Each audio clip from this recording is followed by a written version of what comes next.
اس دنیا میں انسان کو اللہ تعالیٰ نے خطا کا پتلا بنایا ہے، اور انسانوں کی خطائیں مختلف قسم کی ہیں۔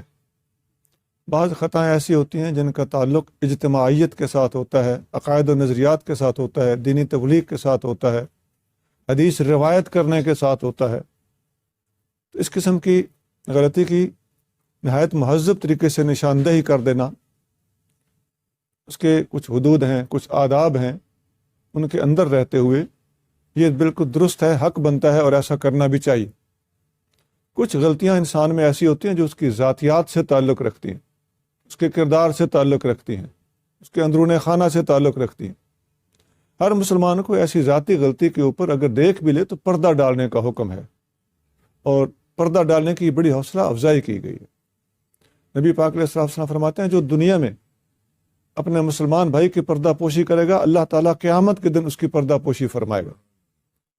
ایسے ہی کسی کی ذاتی غلطی پر لا پا کر کے رکھ دینا، اس کے گھر تک پہنچ جانا، اس کو بے عزت کر دینا، یہ شرعاً سخت مذموم اور ناپسندیدہ ہے، اور خاص طور سے صوفی منش انسان تو بالکل ایسی بات کے قریب بھی نہیں جاتا جس میں چغلی، غیبت، بہتان، اور یہ ہو جاتا ہے جو چغلی کرتا ہے نا اس سے، یا غیبت کرتا ہے اس سے کچھ بعید نہیں کہ جو غیبت کرنے کا گناہ کر رہا ہے وہ تھوڑا سا ساتھ ملاوٹ سے بھی کام لے رہا ہوگا، بہتان بھی بنا رہا ہوگا اس کو۔ تو ایسی حرکت ہی کرنے والا جو غیبت کرتا ہے اس سے پھر بہتان بھی کچھ بعید نہیں رہتا۔ اس سلسلے میں نبی کریم رؤوف الرحیم صلی اللہ علیہ وسلم کی بہت ساری احادیث وارد ہیں، حتیٰ کہ قرآن کی آیت اول تو آتی ہے نا، اللہ کریم فرماتا ہے الا یغتب بعضکم بعضا، ایک دوسرے کی غیبت نہ کرو۔ یحب احدکم ان یاکل لحم اخیہ میتا فکرہتموہ، کیا تم چاہتے ہو کہ اپنے مرے ہوئے بھائی کا گوشت کھاؤ؟ اس کو تو ناپسند کرو گے۔ تو غیبت کرنا ایسا ہے جیسے کسی دوسرے بھائی کا گوشت کھانا، اس سے مکمل اجتناب کرنا چاہیے۔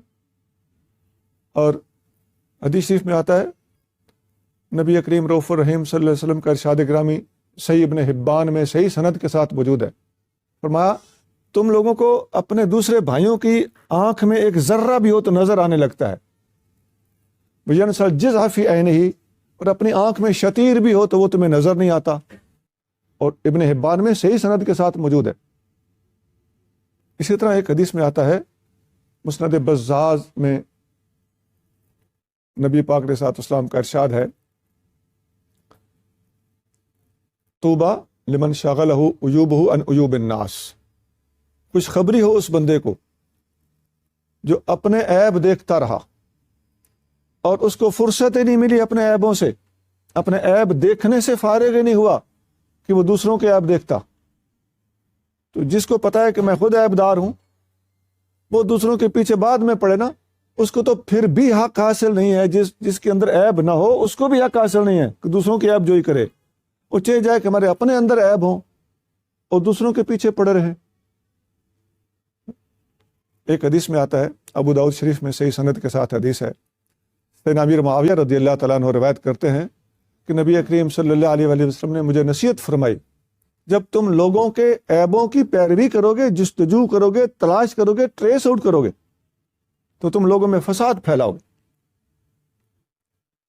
ابو درداء رضی اللہ تعالیٰ عنہ فرماتے ہیں، اس حدیث کے اگلے الفاظ یہ ہیں، حضرت ابو درداء رضی اللہ عنہ فرماتے ہیں کہ یہ حدیث امیر معاویہ نے حضور سے سیکھی، اور اس حدیث نے امیر معاویہ کو بڑا فائدہ دیا۔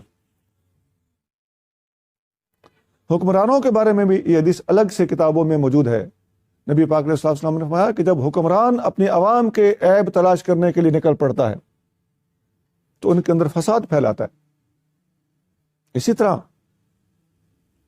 استادوں کو، مرشدوں کو، بزرگوں کو، بڑوں کو بھی چاہیے کہ اپنے چھوٹوں کے عیبوں پہ پردے ڈالیں،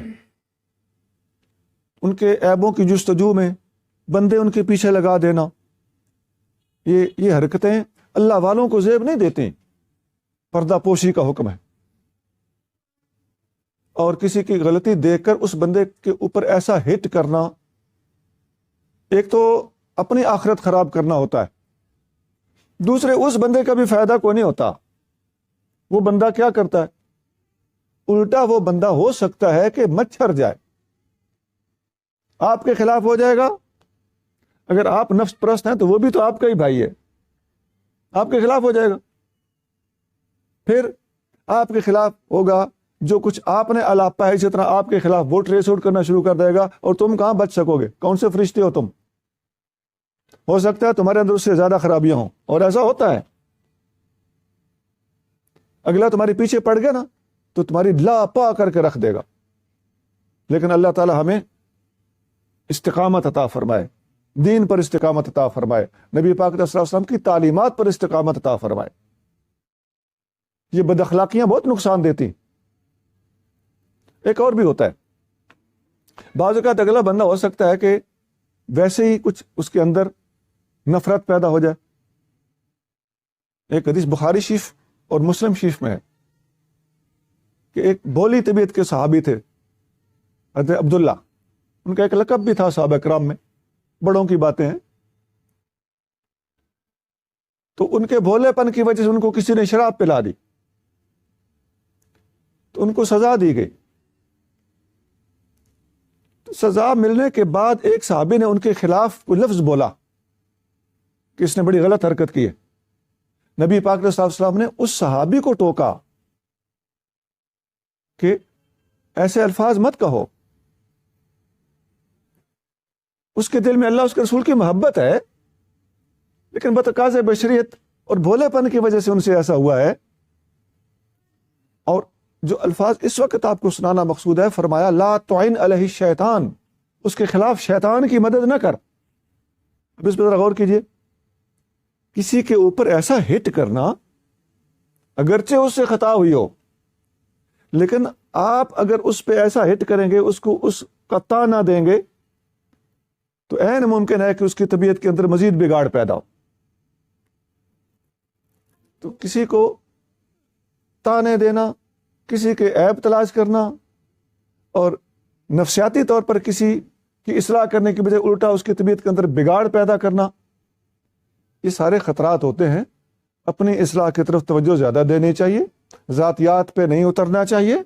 یہ عوام الناس کے لیے بھی نبی کریم صلی اللہ علیہ وسلم کا تعلیمی پیغام ہے، علماء کے لیے بھی پیغام ہے، صوفیاء کے لیے بھی پیغام ہے۔